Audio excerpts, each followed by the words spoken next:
Introduction to Hyperlipidemia, the silent killer of modern society. Complete educational script. Opening introduction.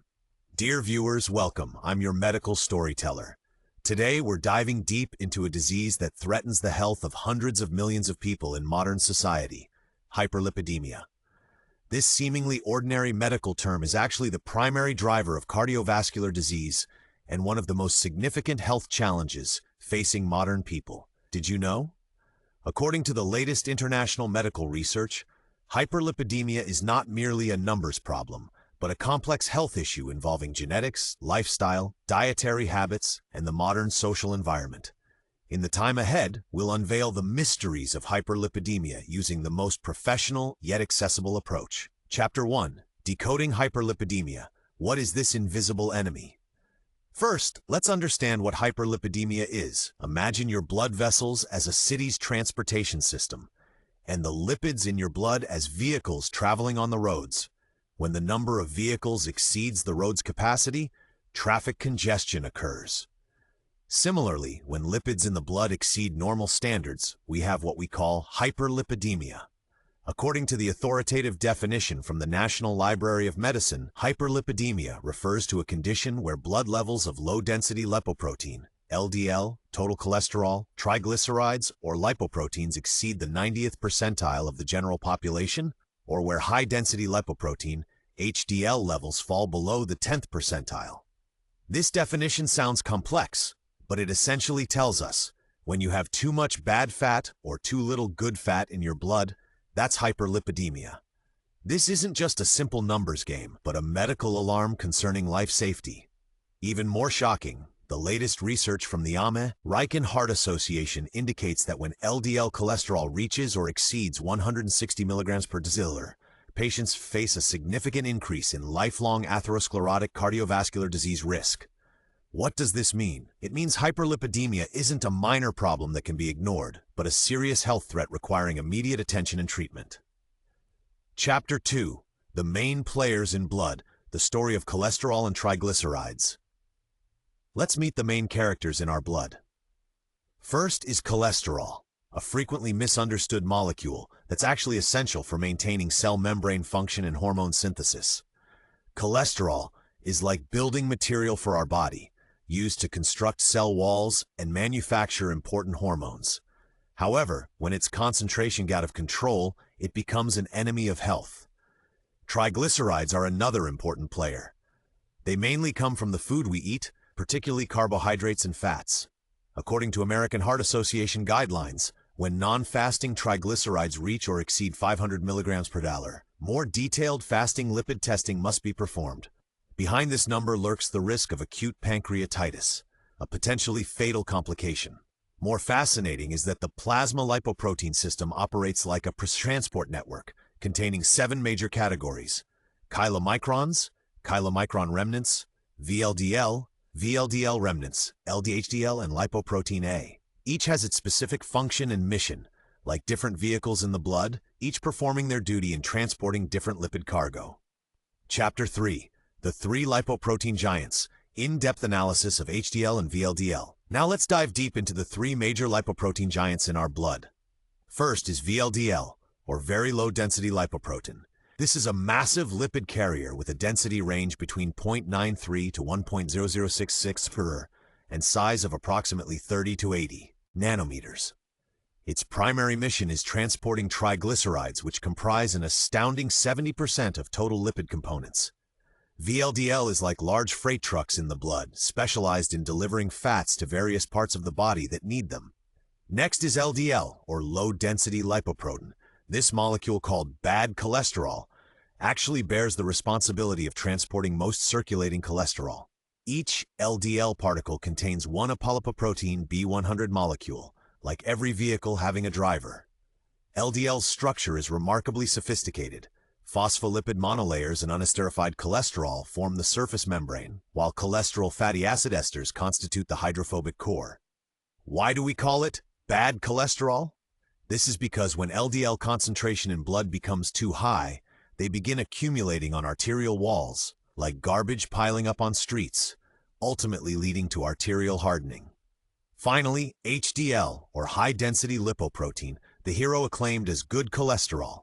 HDL is the highest density lipoprotein with the highest protein-to-lipid ratio. Its special mission is to combat atherosclerosis through reverse cholesterol transport mechanisms, acting like blood vessel janitors, working hard to clear cholesterol deposits from arterial walls and transport them back to the liver for processing.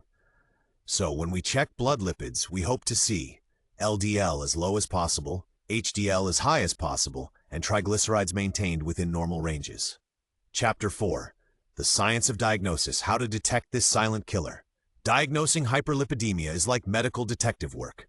The National Heart, Lung, and Blood Institute points out that dyslipidemia is primarily diagnosed through blood testing, using lipoprotein panels to measure blood levels of LDL and HDL cholesterol, as well as triglycerides. This test is very simple, requiring only a small tube of blood. Usually, doctors will ask you to fast for 12 hours before the test to obtain the most accurate results. However, for familial hypercholesterolemia, a genetic disease, diagnosis becomes more complex. Research from American Heart Association journals shows that diagnostic criteria include total cholesterol and/or triglyceride levels exceeding age and gender-adjusted 90th percentiles. More importantly, even if genetic testing results are negative, patients still need effective cholesterol-lowering treatment if clinical manifestations are consistent.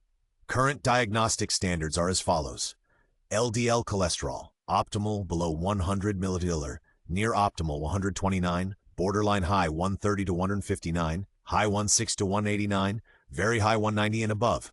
HDL cholesterol, men should have above 40 mg per dl, women should have above 50 mg per dl.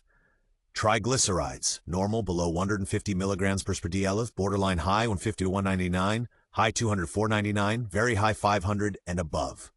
Chapter 5. The Genetic Curse: Secrets of Primary Hyperlipidemia. Some people are destined to fight hyperlipidemia for life.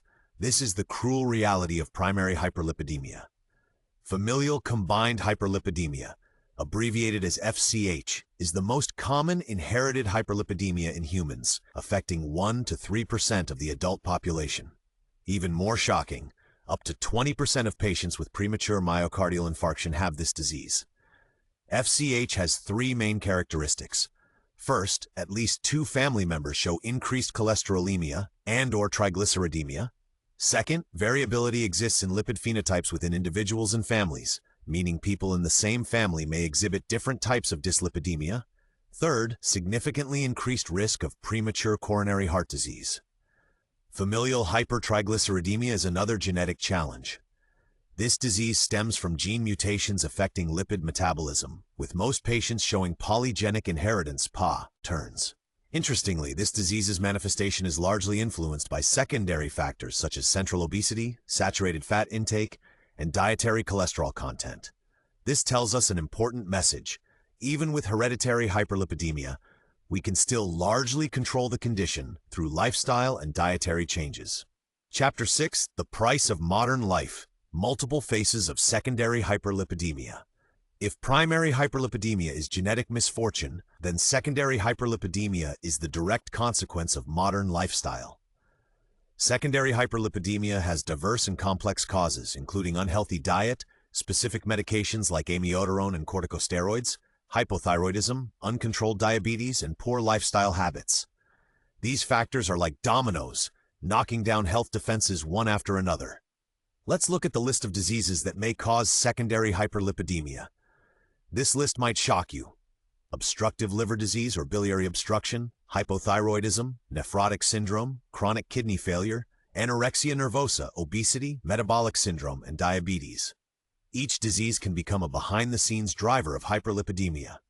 Environmental and behavioral factors are equally important.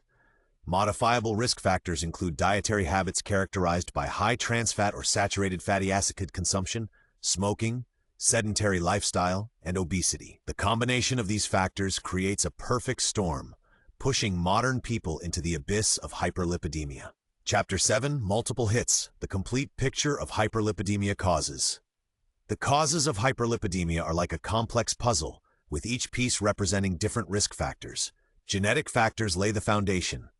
Most patients' hyperlipidemia follows polygenic inheritance patterns, meaning it's not a single gene problem, but the result of multiple genes working together. It's like an orchestra. Multiple instruments must play together to create music. Dietary factors are the main challenge in modern society. High carbohydrate diets and excessive alcohol consumption can drive hepatic VLDL overproduction, like putting the lipid factory into overdrive. When we consume too much sugar and alcohol, the liver works overtime to manufacture fats, then packages them as VLDL for transport into the bloodstream. Lifestyle factors include lack of exercise, unhealthy nutrition, and obesity. These three factors are like a trinity of health killers, influencing and reinforcing each other.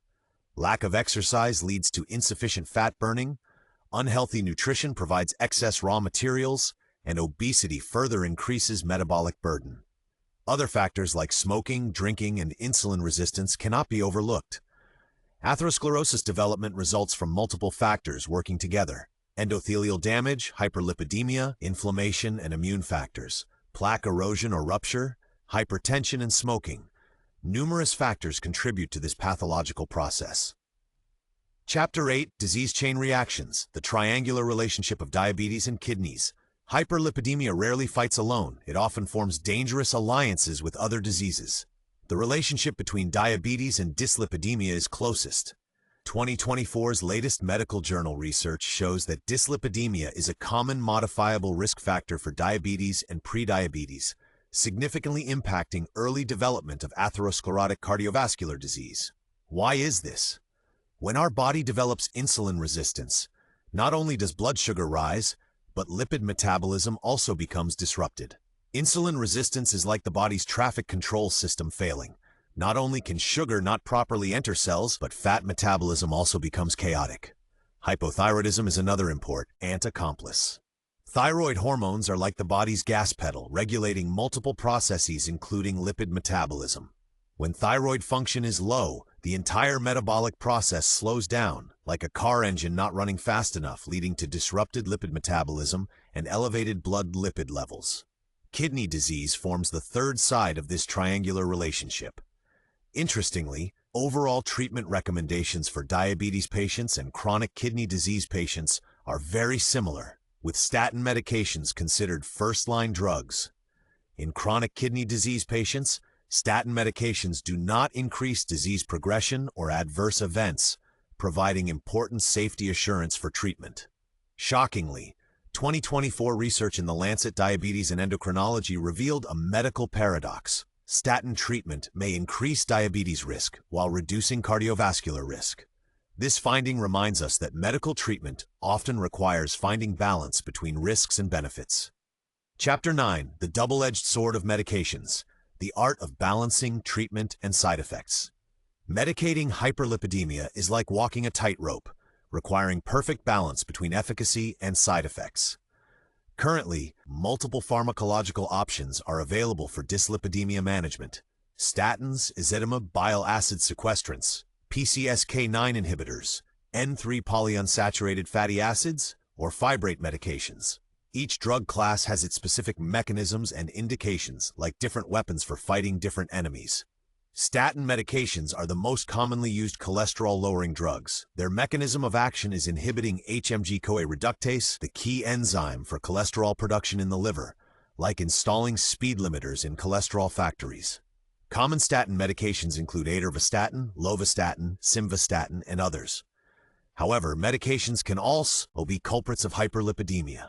Specific drugs like corticosteroids, cyclosporin, and diuretics can cause elevated LDL-C levels.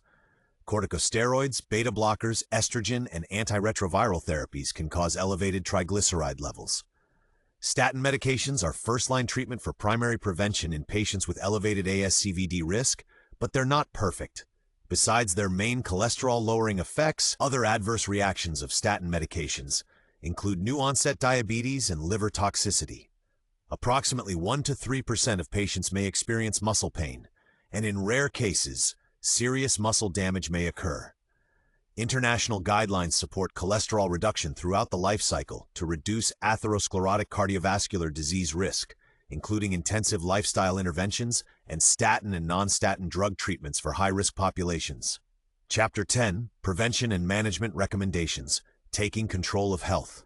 In preventing and managing hyperlipidemia, each of us can become master of our own health. First is dietary management. We need to reduce intake of saturated and trans fats. These bad fats, mainly from fried foods, processed meats, full-fat dairy products, and baked goods. Simultaneously, increase intake of unsaturated fats, such as omega-3 fatty acids in olive oil, nuts, and fish. Imagine if your blood vessels were highways. Saturated fats would be like road obstacles, while unsaturated fats would be like road cleaning vehicles, helping maintain smooth traffic flow. Second is increasing exercise. Aerobic exercise like brisk walking, swimming, cycling for at least 150 minutes weekly can effectively raise HDL cholesterol and lower triglycerides. Resistance training is also important and can help improve overall metabolism. Weight management is equally crucial. Even losing 5 to 10% of body weight can significantly improve odd lipid levels. Obesity, especially abdominal obesity, worsens insulin resistance, further affecting lipid metabolism. Smoking cessation and alcohol limitation are very important. Smoking lowers HDL cholesterol and increases atherosclerosis risk. Excessive alcohol consumption raises triglyceride levels, especially for people who already have high triglycerides. Regular checkups cannot be ignored. According to age-stratified screening guidelines, 19 years and under start screening at 9 to 11 years, repeat every 5 years. Young adults 20 to 65 years screen every 5 years. Elderly 65 years and above screen annually. Stress management is also important. Long-term chronic stress affects hormone levels, thereby affecting lipid metabolism. Learning relaxation techniques such as meditation, yoga, or deep breathing exercises all contribute to overall health.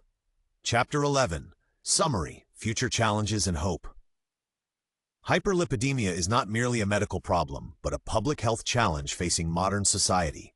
From genetic inevitabilities to modifiable lifestyle factors, from single diseases to multiple comorbidities, from drug treatment to side effect management, hyperlipidemia management requires comprehensive strategies and individualized approaches. The 2019 European Society of Cardiology's latest guidelines advocate a lower is better approach, particularly for highest-risk patients. The World Health Organization is developing urgently needed comprehensive global dyslipidemia management guidelines, which will provide more unified and scientific standards for global hyperlipidemia prevention and treatment. This war against hyperlipidemia requires everyone's participation. Doctors need to provide professional diagnosis and treatment, patients need to actively cooperate with treatment and change lifestyles, and society needs to create environments supporting healthy living. Through multi-party efforts, can we achieve victory in this important battle of modern medicine. The story of hyperlipidemia tells us that health is not a given gift, but precious wealth that we must guard with knowledge, action, and persistence. In this age of information explosion, let us use scientific attitudes and professional knowledge to build health defenses for ourselves and our families. Remember, prevention is always more important than treatment. Starting today, choose healthy lifestyles, get regular checkups, detect problems early, and treat promptly. Your blood vessels will thank you, your heart will thank you, and your family will thank you too. This concludes today's complete introduction to hyperlipidemia. I hope this knowledge can help you better understand and manage your own health. If you have any questions, please be sure to consult professional medical personnel. Thank you all for watching. See you next time. End. Total word count, approximately 4,200 words. Estimated runtime, 15 to 18 minutes. Content coverage, complete topics in basic hyperlipidemia definition, diagnostic criteria, lipoprotein details, cause analysis, related diseases, drug effects, prevention management. Style characteristics, news storyteller reporter style, professional yet accessible, using vivid metaphors to explain complex medical concepts. Medical accuracy, based on 15 authoritative medical literature sources, citing data from American Heart Association, National Library of Medicine, and other authoritative institutions.